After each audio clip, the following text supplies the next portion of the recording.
Hi అందరికీ, నేను మీ సూర్య. ఈరోజు నేను చికెన్ లెగ్ పీసెస్ కరకరలాడుతూ రావాలంటే ఎలా చేయాలో చేసి చూపించేస్తున్నాను.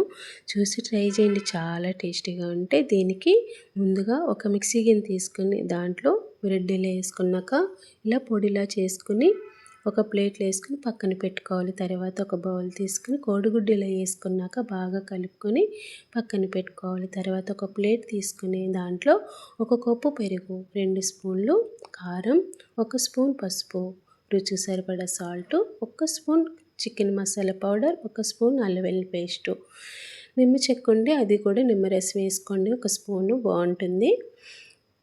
ఇలా పేస్ట్లా కలుపుకోవాలి. నేనేం చేశానంటే నైటే చికెన్ లెగ్ పీసెస్కి ఘాట్లు పెట్టి శుభ్రంగా కడిగి కొద్దిగా సాల్ట్ వేసి కలిపేసి ఫ్రిడ్జ్లో పెట్టాను. అలా చేయడం వల్ల పొద్దుటికి కొంచెం చాలా బాగుంటుందండి, టేస్ట్ బాగుంటుంది. మీరు కూడా ఇలా చేయండి. చూడండి, ఇట్లా మసాలా పట్టించేసి కోడిగుడ్లు ఇలాగ పెట్టిన బాగా కలిపిన తర్వాత బ్రెడ్ పొడిలో కూడా దీన్ని ఇలా చేసుకోవాలి. చూడండి, ఇలా చేసుకున్నాక ఒక ప్లేట్లో పెట్టుకుని స్టవ్ వెలిగించి ముగుడు పెట్టుకుని సరిపడా ఆయిల్ వేసి చూడండి, వీటిని సిమ్లో పెట్టుకోండి. సిమ్లో పెట్టుకుని గోల్డ్ కలర్ వచ్చే వరకు బాగా వేయించుకోవాలి. చూడండి, లెగ్ పీసెస్ రెడీ అయిపోయాయి. మీరు కూడా ట్రై చేయండి, చాలా టేస్టీగా ఉంటుంది.